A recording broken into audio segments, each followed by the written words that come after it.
நான் எனது வாழ்க்கை பயணத்தில் ஒரு நீண்ட தூரம் பயணம் செய்து வந்திருக்கின்றேன். அது சவால்கள் நிறைந்து, ஆனால் மகிழ்ச்சியும் நிறைவும் தரும் ஒரு பயணம். இப்பொழுது அமைதியாக நான் அந்த வாழ்க்கை பயணத்தின் சில திருப்பு முனைகளை திரும்பி பார்க்கின்றேன்.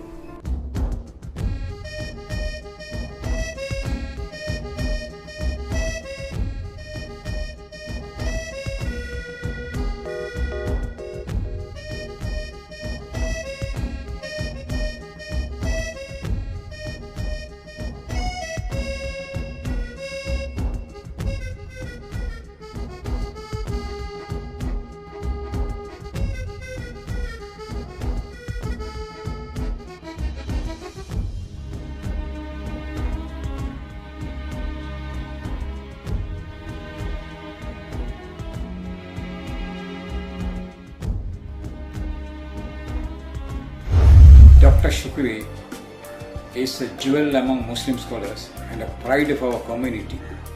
He is a source of inspiration to our younger generation. கலாநிதி MM சுக்ரி அவர்கள் இந்த நாடு பெற்ற ஒரு புலமை சொத்து.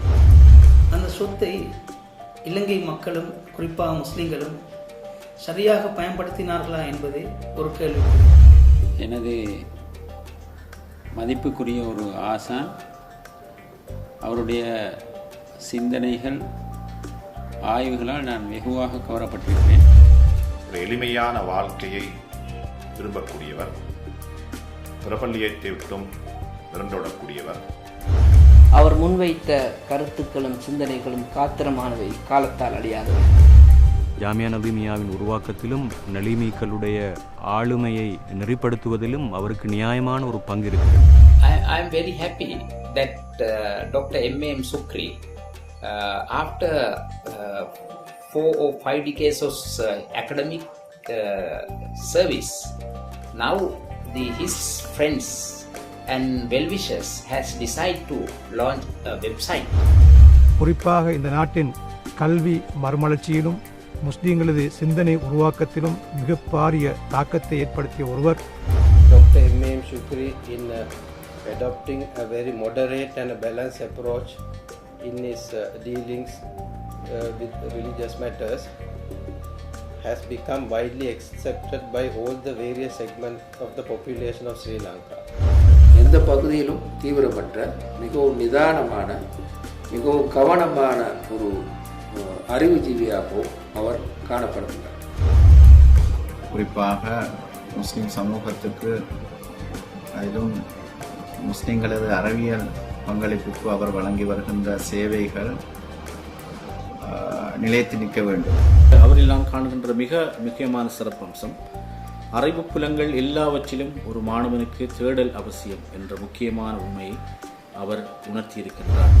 ஜாமியா நலீமியாவின் தோற்றத்திலும் வளர்ச்சியிலும் கலாநிதி அவர்களின் பங்களிப்பும் மிகவும் முக்கியமானது. கலாநிதி M.M. சுக்ரி அவர்கள் எமது ராபித்தாவின் வளர்ச்சிக்காகவும் ராபித்தாவின் செயற்பாட்டிற்காகவும் எந்த நேரத்திலும் இரவு பகலாக எங்களுக்கு ஒத்துழைப்பு தந்து கொண்டிருக்கின்றார். அதன் வளர்ச்சிக்காக அடிக்கடி பிரார்த்தனை செய்து கொண்டிருக்கின்றார். ஜாமியா நலீமியா அவர்களுடைய வழிகாட்டலின் கீழ், அவர்களுடைய தலைமைத்துவத்தின் கீழ் பாரிய பணிகளை, பாரிய பங்களிப்புகளை சாதித்து வரலாற்றிலே ஒரு பெரிய சுவட்டை பதித்திருப்பதை யாரும் நிராகரிக்க முடியாது.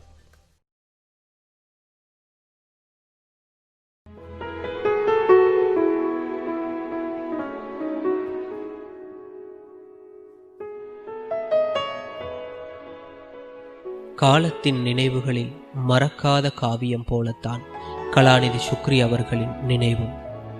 ஒரு அறிவுஜீவியின் வாழ்க்கை பல்லாயிரம் பேருக்கு படிப்பினையாகிறது.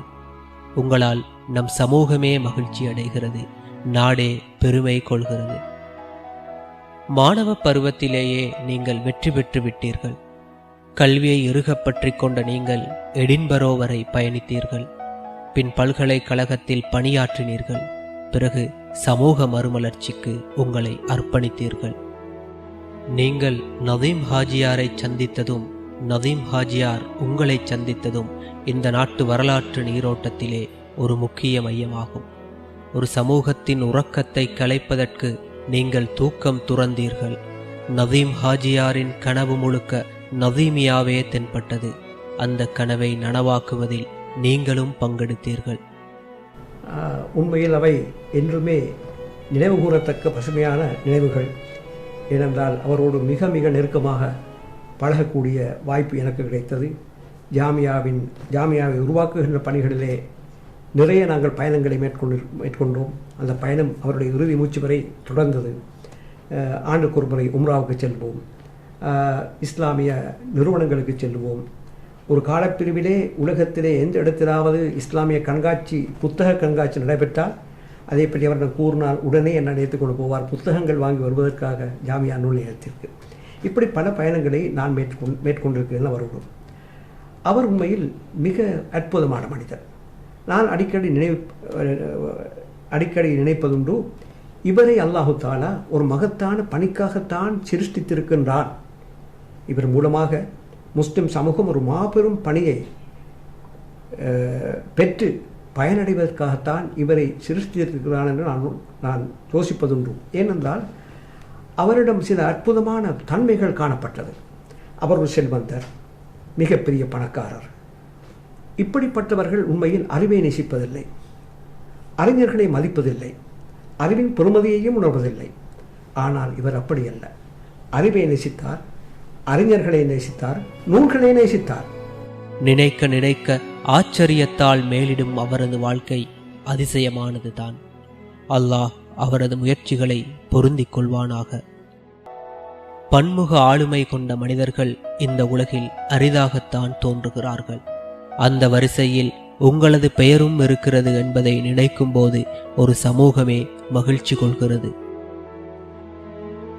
இலங்கை முஸ்லிம்களின் வரலாற்றை தொகுத்த போது நீங்களும் அந்த வரலாற்றில் முக்கிய பாத்திரமாகிவிட்டீர்கள். எமது தொன்மைக்கான வரலாற்று பாதையில் உங்களது நினைவுகளும் நிச்சயம் சாட்சி சொல்லும். வாசிப்பையும் தேடலையும் ஒரு தவம் எனச் செய்யும் நீங்கள் உங்கள் எழுத்துக்களாலும் பேச்சுக்களாலும் இந்த சமூகத்தை அறிவூட்டினீர்கள். உங்களது பன்முக ஆளுமையை பார்க்கும்போது நடமாடும் வாசிகசாலை போலத்தான் காட்சிக்குள் தோன்றுகின்றது. பல நாடுகளிலுள்ள பல்வேறு அறிஞர்களுடன் உறவாடும் பாக்கியம் பெற்றவர் நீங்கள். உங்களது வாழ்வில் அவை மகத்தான சந்தர்ப்பங்கள்.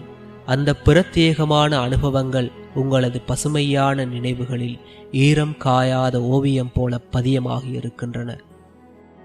உங்களை பாதித்தவர்களை, உங்கள் ஆளுமையில் தாக்கம் செலுத்தியவர்களை நீங்கள் எப்போதும் நன்றியோடு நினைவு கூறுகிறீர்கள்.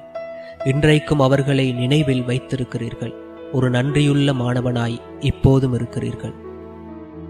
ஒரு மரம் அந்த வித்திலிருந்துதான் பெருவிருச்சமாக கிளைவிருக்கின்றது. எனவே அந்த வித்து மிகவும் முக்கியம். இந்த வகையிலே ஆரம்ப கால பிரிவில் எனக்கு கல்வியூட்டிய ஆசான்களை நான் நன்றி உணர்வோடு நான் முதலில் நினைவு கூற வேண்டும். இன்று நான் அரபு கல்வித்துறையிலே அல்லது இஸ்லாமிய கலைத்துறையிலே ஓரளவு பங்களிப்பு செய்வதற்கு அடிப்படை காரணம் அந்த அரபு கல்விக்கான அத்திவாரம். எங்களது அந்த சந்ததியை பொறுத்தவரையில் எங்கள் ஊர் மாத்தறையிலே நான் ஒரு கிறிஸ்தவ கல்லூரியில் கல்வி கற்றவன். அங்கு கல்வி கற்ற நாங்கள் மாலை நேரங்களிலே ஒரு மதரசாவுக்கு சென்று நாங்கள் மார்க்க கல்வியை கற்பதுண்டு. இது அந்த பாரம்பரியம். அந்த மதரசாவை நடத்தியவர் ஷாஃபி ஆலிம் என்ற ஒருவர். அவர் மிகவும் பக்தி சிரத்தை மிக்க ஒரு ஆலிம், நல்ல மனிதர். நான் நினைக்கின்றேன், என்னுடைய வாழ்க்கையில் ஆரம்பத்தில் அந்த அரபு கல்வியை பாரம்பரிய அந்த அரபு மதரசாவிலே நான் கற்றபோது அவர் எங்களுக்கு படித்து தந்தல் ஓதி தந்தல் சொல்லுவார்களே, அதிலே அவர் இட்ட அந்த அத்திவாரம் உண்மையில் மிக வர்க்கத்தான அருள் பாலித்த அத்தியாயம் என்று ஒரு அத்திவாரம் என்று நான் நினைக்கின்றேன். அதுதான் அந்த வளர்ச்சிக்கு காரணம். பிறகு பல ஆசிரியர்கள் எனது கல்வி பணிக்கு பங்களிப்பு செய்திருக்கிறார்கள். நான் செயின்ட் தாமஸ் கல்லூரியிலே படித்த காலப்பிரிவிலே பல ஆசிரியர்கள் இருந்தார்கள். குறிப்பாக தமிழ் ஆசிரியர் கந்தையா மாஸ்டர் அவர்களை நான் அடிக்கடி நினைவுபடுத்துவதுண்டு. அவர்தான் என்னை கட்டுரைகள் எழுத தூண்டியவர். கலாநிதி சுக்ரியின் புலமை பங்களிப்புகள் இந்த நாட்டுக்குள் மட்டும் சுருங்கியவை அல்ல, கடல் கடந்த தேசங்களிலும் அவை பேசப்பட்டுள்ளன. அவர் வெளியிட்ட நூல்களும் சமர்ப்பித்த ஆய்வுக் கட்டுரைகளும் கனதியானவை, காத்திரமானவை, அடுத்த தலைமுறைக்கும் பயனளிக்கக்கூடியவை. ஒரு அறிஞனின் வாழ்க்கை இங்குதான் சரித்திரமாகிறது. தன்னோடு மட்டும் அந்த அறிவு நின்றுவிடாது, பிறருக்கும் கிடைக்கும் போதுதான் அது மகத்தானதாக மாறுகிறது. காலத்தின் நினைவுகளில் மறக்காத காவியம் போலத்தான் நீங்களும் சார். உங்களது பணிவும் அமைதியான நடையும் எப்போதுமே எம் நினைவுகளை பாதிப்பவை. எந்த பெரிய நீர்ப்பரப்பிலும் அலைகளை ஏற்படுத்தும் ஒரு துளி நீர் போலத்தான் உங்களை போன்றவர்களின் வாழ்க்கை. அந்த வாழ்க்கையில் எத்தனையோ போராட்டங்கள், சவால்கள், சாதனைகள், மகிழ்ச்சிகள். அல்லாஹ்வின் உதவியை பெற்றவர்கள் ஒருபோதும் தோற்பதில்லை என்பதற்கு நடைமுறை உதாரணம்தான் உங்களது வாழ்வும். அல்லாஹ் மீது கொண்ட ஆழ்ந்த பற்றும் நேசமும் உங்களது வாழ்வில் எல்லா தடைகளையும் அகற்றின, இருள் விலக்கி வெளிச்சத்தை கொடுத்தன. அல்லாஹு அக்பர், வலில்லாஹில் ஹம்த்.